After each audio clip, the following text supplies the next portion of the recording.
What is happening? Welcome to the Plus Pitch Podcast, your morning pitching podcast from pitcherlist.com. My name is Nick Pollack. Today is May 21st. And yes, we are going to talk about baseball. Big shout out to everybody who came to the meetup yesterday. Andrea and Brian and John and Brett and Aaron and Zeb and Chris. Thank you all so much for just showing up and watching a game together and shooting the breeze about baseball. It was lots of fun. And I think we'll be doing random ones like that throughout the year. So just pay attention to this podcast or our Twitter feed or inside of Discord. If you have Discord, we have a meetups channel where we tag tri-state in different areas, and we have random meetups throughout the year just to hang out and watch baseball with the best community in sports. So thank you all so much for coming out. Great time. Eric Smolsky also arrived. That was really cool too. But today we got to talk about Will Warren that we watched in this one. Warren Substance. He did not have one on his hands. Don't worry, no sticky stuff. But he had a phenomenal game. 5.2 innings of 0 earned runs, 5 hits, 1 walk in 10 Ks. He could not finish that 6th inning. I'm surprised he actually even stayed out for that last one. But it was managerial 101 pitches as he was pulled after that. This is the second straight game of a ton of strikeouts from Will Warren. We had 9 in the last one against Seattle, and I incorrectly associate that a little too much with at T, right? Being in Seattle and then facing the Rangers. So I understand change their hitting coach to Brett Boone, which is a wonderful moment with Aaron Boone on the other side yesterday.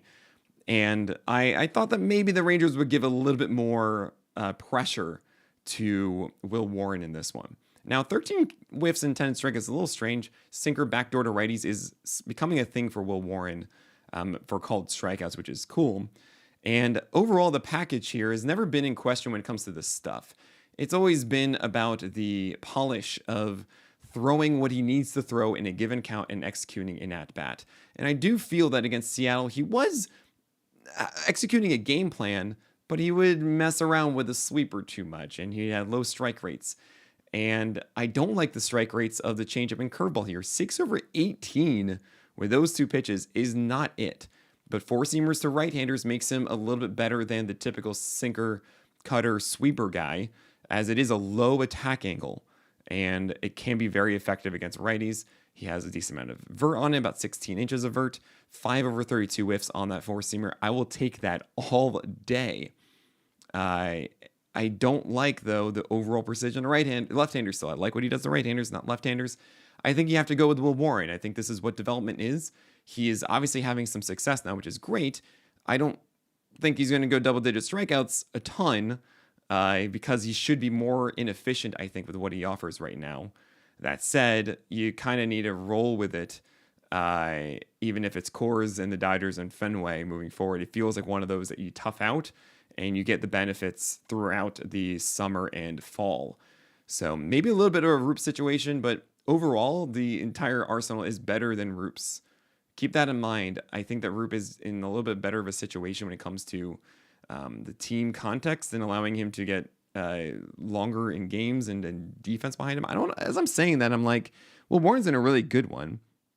I think it's more that I feel like Roop is going to get a better schedule. That's probably what I'm saying. But Will Warren really has a fuller arsenal, right? And it does seem like when he clicks in, it is a better pitcher. I mean, it's really the Michael King.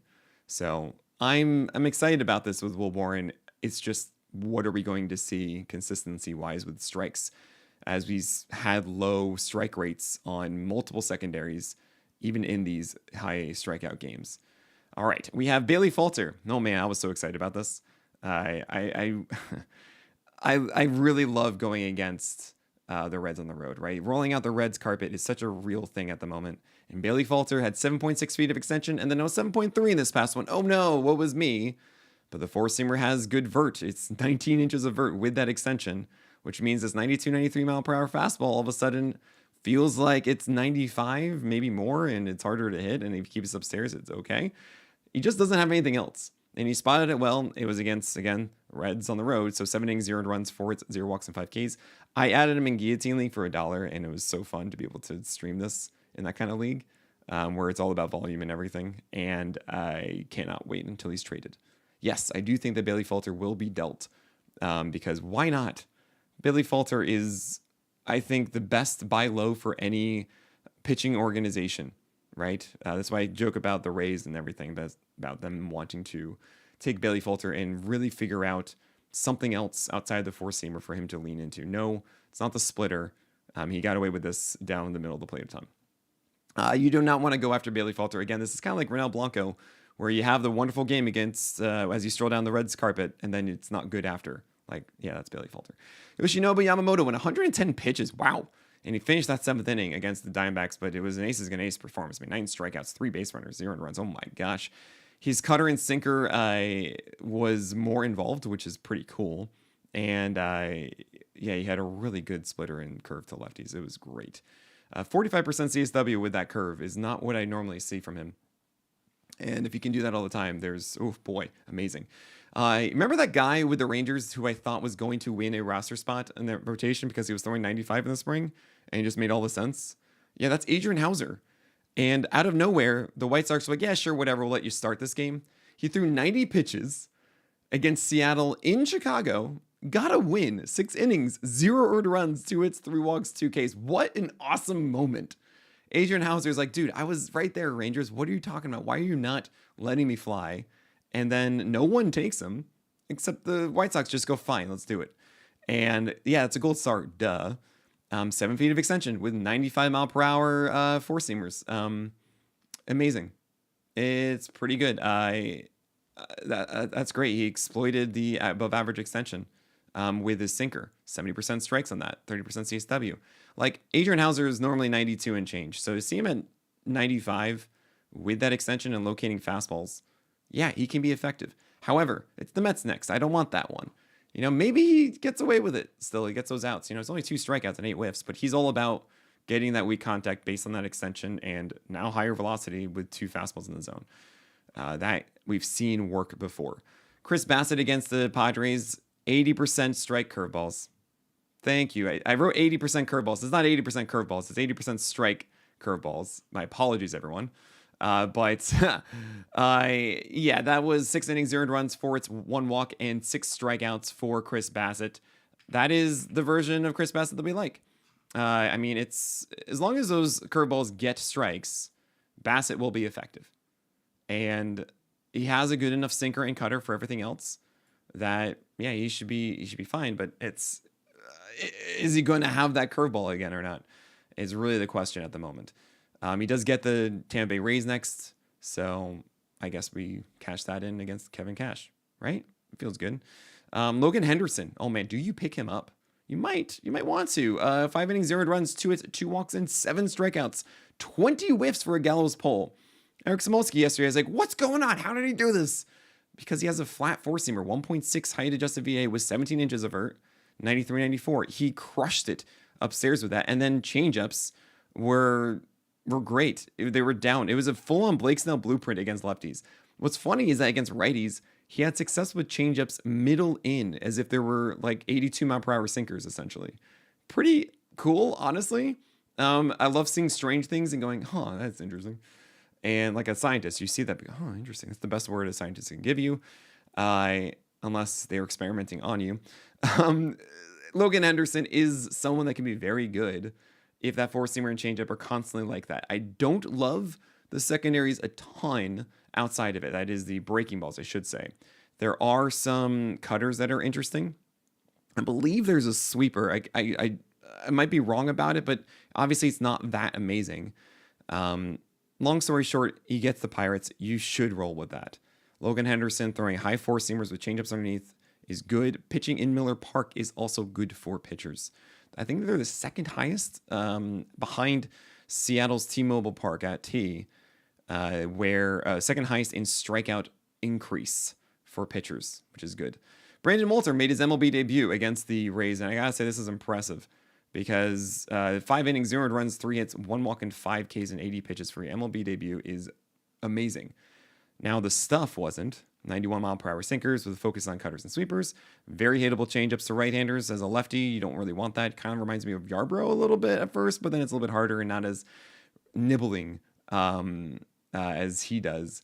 But yeah, you don't want to go after Brandon Moulter, who's even actually demoted AAA today for Forrest Whitley. Weird. Yeah, if he gets to the Athletics or if he returns to, I'm not going to go after this. Hayden Birdsong. I've had a lot of conversations about Hayden Birdsong. I put out a video about Hayden Birdsong, and we're going to talk about him and more after this break. Oh, Hayden Birdsong. 5 innings, 0 earned runs, 5 hits, 0 walks, and 4 Ks. Got the win. Amazing. I'm so thrilled about it. I really am. I think this is awesome. It's great. He had a King Cole, 35% CSW, because 5 innings. Other guys had a higher one, but it was fewer than 5 innings, which is a requirement for the King Cole. Hayden Birdsong, in that video I put out, went 3 innings and 65 pitches and just was not efficient. And it was kind of what I felt like I had seen in other games as well. It was the most recent one. And only 65 pitches. Sorry, 3 innings and 65 pitches, right? So I was very hesitant of this. I didn't think he'd be stretched out too far, and I didn't think that he'd be able to go a full 5 innings. Now, 80 pitches was a little bit more than I expected, and to be able to go 5 innings from Hayden Birdsong is amazing. Why? 63% strikes and everything. What? Oh my gosh. That's really cool. The fact that the 4-seamer was the lowest one, which actually isn't too surprising, is kind of cool, with 70% strikes on both the slider and the curve. Now, I know I sound like a hater about Birdsong, like I have an agenda or something against him. I would love people to explain to me what is so filthy about Birdsong. He had 4 strikeouts in 5 innings. He had 12 whiffs and 80 pitches, which is good. It's not like the most overwhelming. Logan Henderson was more filthy. And I don't really hear a lot of excitement about that. And I think like Logan Henderson's a better pitcher because has precision with his 4-seamer and changeup, and they're also both filthy. But with Hayden Birdsong, his slider and curve going in the zone is great. They were hit hard. He allowed, I believe it was three hits on 4 balls in play on both of those pitches. The 4-seamer, it has more vert this year at 96, and that's really cool. I love that. It's a steep attack angle. He doesn't have exceptional extensions, like 6'4", 6'5" is average. And, if he can always go upstairs and be around the zone with it, that's good. And which he was here, 63% strikes. Okay, I will take that. It's not always what I get. On the changeup side, he did get 2 strikeouts on it, and it looks great when it's thrown correctly, the kick change. He's not someone I would rely upon to be in a 1-0 count and throw that good changeup and get that out, or really get ahead effectively with it. It's a battle watching him pitch. And even the sliders and curves that were over the plate, like they weren't really well spotted. They were just over the plate, right? I think that's what I'm getting at here is Hayden Birdsong as a consistent floor performer isn't what I see here, right? I see more going on with Will Warren easily than I do Hayden Birdsong. So I want it to work. Maybe he gets better as he goes on. Maybe it's more consistent. I'm just buying in. I have him in my 12-teamers. I do. The thing is, Tigers, I don't know if I really want to do that. I'm going to put him as questionable start. If y'all feel like this is amazing, it's great, sweet. It's just kind of a package that is too inefficient. It's really like not well commanded without the massive whiff 4-seamer or breaker yet. Because it could be a really big whiff slider. It was 20%. I think it was forward. I think it was 4 over 20, something like that, for whiffs with the slider. But it's not like really well spotted to earn that. It's strange. So I'm not really super in on Hayden Birdsong still, and the Royals are not a very good team. And I should have weighed that in more yesterday. Put him in do not start. I should have put him in questionable. I get that. I just tell me what I'm missing with that, please. That's the conversation I'm having. And maybe my eyes are weird and you're not seeing that at all, and that's fine. Walker Buehler got ejected from his game, which is really unfortunate because he was actually throwing good fastballs at 94, 95, somewhere 93, but early in the game, higher velocity, fine. But he was looking upstairs. He has a 1.6 height adjusted VAA, and that's really what I want Buehler to do. Throw high 4-seamers. Do the Blake Snell blueprint. You have the attack angle for it. And it's too bad because he threw a pitch down the middle, essentially. That was called a ball. The umpire made it the ump show. It's more entertaining for drama in baseball, but come on. This stunk. I hate this. Keegan Aken against the Brewers opened for Chase McDermott. He went 3 earned runs in 4.2 innings and did not do well. It was 5 walks. And he's not ready. You don't go for this. Two strikeouts in there too. Casey opened for Casey with the Seattle Mariners opening to Casey Lawrence. And I sat there for ages trying to figure out a really good pun for this, and I couldn't do it. Casey closes all I gotta have, but there is no Casey. Is there a Casey closer that I don't know? I don't know. 5 innings, 1 run, 6 hits, 0 walks, and 2 Ks, 5 whiffs. You don't care about Casey Lawrence. Don't go after this. It was the White Sox, I guess. Blame the White Sox. Don't do it. Jameson Taillon. I got the Marlins and did what he was supposed to do. And now he gets Rocky Road, and then he gets to stroll down the Reds carpet. Incredible. I love this for Jameson. Jesus Luzardo is getting really close to ace is going to ace against the Rockies in cores. 6 innings, 1 run, 2 hits, 3 walks, and 10 Ks. That's pretty cool. I do also appreciate that he recognized, hey, maybe in cores I shouldn't throw the sweeper as much because it won't move as much, and I'll go with the gyro slider. And he did that more here, and cool. I'm glad that it worked out really well. He gets the athletics next. And if Luzardo is still cruising there, then then it might be time for ace is going to ace, because let's be honest, you are not benching Luzardo these days at all. He hasn't really been challenged too much, though. Nick Martinez against the Pirates, 6 innings, 1 run, 4 hits, 2 walks, and 3 Ks. Against the Pirates, everything's cool. He gets the Royals next. That's a good start, too. Ryan Weathers, super fun. Pick up Ryan Weathers. His four-seamers at 97 again. 81% strikes, 32% CSW, had fantastic PLV location marks. Number 1 fastball yesterday and Fan 4 Plus with a prediction of whiffs. The only blemish in this game, 5 innings, 1 run, 5 hits, 0 walks, and 4 Ks, was a fastball away that Kyle Tucker in a 3-1 count kind of leaned out and wrapped the bat around somehow and yanked it over the fence. It wasn't his A swing. Happened. Changeup was 5 for 28 whiffs. Sweeper was good-ish against left-handers, or really just in general. But he got revenge against Tucker with the strikeout with the pitch, too. I'm a big fan. He gets the Padres next. I'm going to do that. And then he gets the Giants and Rays after. I think you're going to like it. Wins are not going to be as plentiful, but I dig this. 80 pitches, 5 innings. He'll get pushed more and more. He'll be around 6 innings, I'm sure, moving forward. Ryan Nelson, so interesting. He goes against the Dodgers, and really 4 innings just cruises. Had a bit of a rough 5th inning and finally gets through it. 5 innings, 1 runs, 3 hits, 1 walk, and 2 Ks. Only 4 whiffs, 24% CSW, 71 pitches. The 4-seamer is thrown 70% of the time because it's by far his best pitch. He doesn't command it as well as he needs to, because this thing, it's such a good 4-seamer. And if you remember last year in the second half, he was having these really good outings, but it was strange because Ryan Nelson was just throwing fastballs to the plate and getting outs. And this is kind of it again against the Dodgers. And if you were to actually get that thing properly high location and have something else to do the Blake Snell blueprint with, oh my gosh, this would be a legitimate breakout season. He's been working on it for so long. The 4 secondaries went 0 for 4 strikes on the changeup, 0 for 3 on the curve, 2 out of 6 on the cutter, and 5 out of 9 on the slider. Like, that is not enough. And all he needs then is Koufax to have his back, which of course happened. But Ryan Nelson, it's so close, but I can't lean in the way that I want to because he just doesn't have the control for the secondaries and the precision of the 4-seamer. He would get the Pirates next, though. And I guess I'm in for that. Like, how could I not be? If he were to survive again for another outing after and Eduardo Rodriguez isn't ready, that would be a 2-step with the Pirates and then the Nationals. So I'm in for that with Ryan Nelson. I mean, I think it's just too good of a fastball. He's throwing enough strikes with that. And I just hope that cutter finally shows up. Man, the 93 mile per hour cutter underneath would be insane. But yeah, we'll see. Clay Holmes against the Red Sox, 6 innings, 200 runs, 4 hits, 3 walks, and 5 Ks. The Adobe did well. We're super happy with this.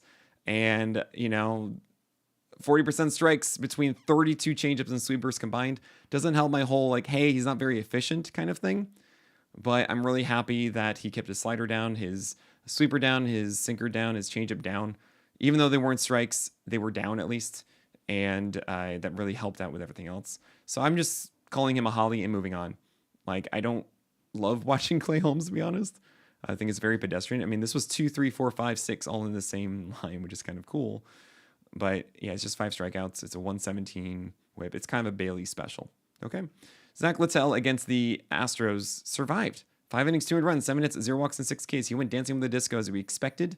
That is throwing a ton of sliders over the plate as he faced a ton of right-handers. It's the Astros. What I didn't expect is for 27% usage with that splitter despite that right-handed lineup and going at 36% CSW. So that's cool. I don't think we like the fact that the jaws of the Excel blueprint clenched a bit too much and got a lot of the plate, and now it's going to be the Twins, and Twins are better these days. And I just feel like Zach Littell is just not that guy. Michael Lorenzen has had a decent stretch here and there, but 4.2 innings of 200 runs, 7 hits, 1 walk, 5 Ks. It's not a disaster, but it's like, well, what am I doing here?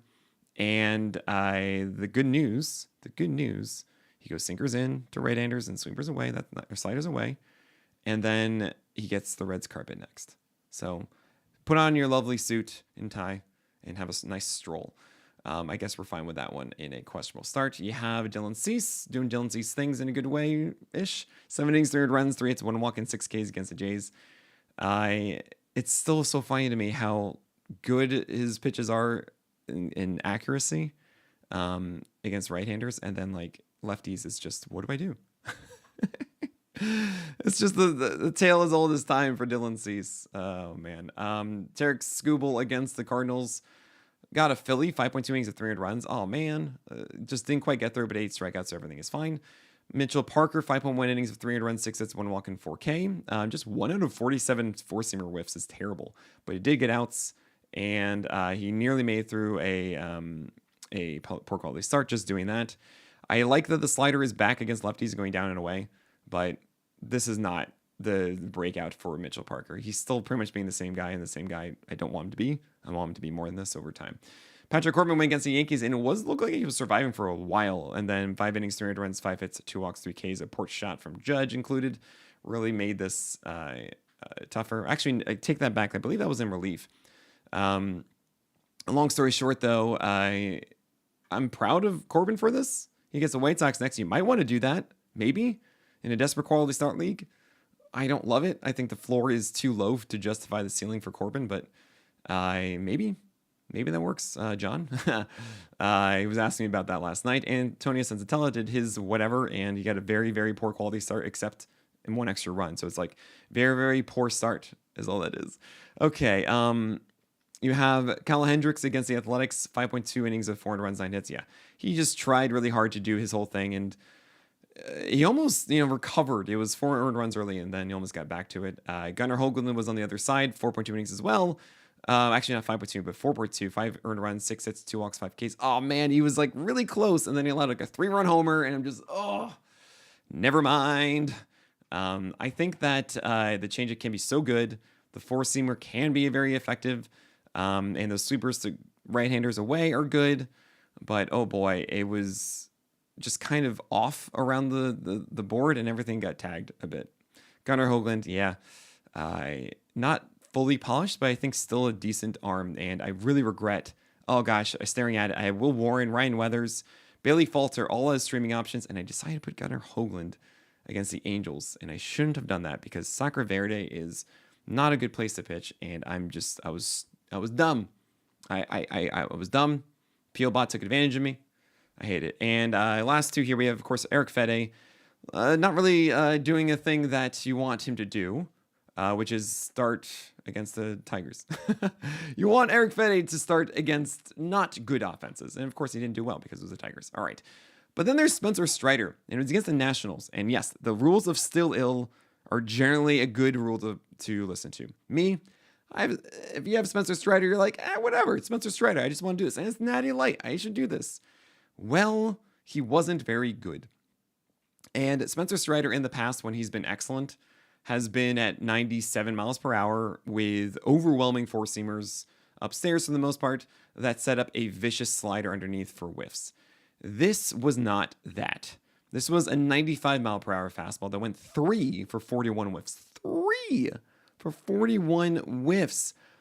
Dylan Cruz hit a 3-0 heater over the fence for a solo shot, right? He had a really rough first inning where a single essentially knocked in the last 2. And he did settle down after that. But multiple sliders and changeups were hit. It really felt blech, right? That's why I wrote in the roundup, and I very much stand by that. Like, it was not fun to watch Spencer Strider go on this. Do I think that this is who he is now? No, it's the still ill. And I imagine also coming back from a hamstring injury that he is just a little cautious. He doesn't want to overwhelm or over drive what he's doing. I think we will see Spencer Strider after like 2-3 starts just all of a sudden turn on the jets and feel like I am normal and fine and I can trust my body now. So that's what we're doing with Strider. I would buy low personally if someone sees this and go, oh no, he's not good anymore. I don't think that's the case with Spencer Strider. All right, that is it for today. Thank you all so much for all of your support and making sure you leave those ratings and reviews on iTunes for both the Plus Pitch podcast and the main Pitcher List feed. I can't express enough those reviews, those written ones, and those ratings do a ton to help us get new sponsorships that will help us create the things that you want. It's one of the best ways as a listener that you can help us without spending a dime. So thank you so much for doing that. And my name is Nick Pollack, and may your BABIPs be low and your strikeouts high.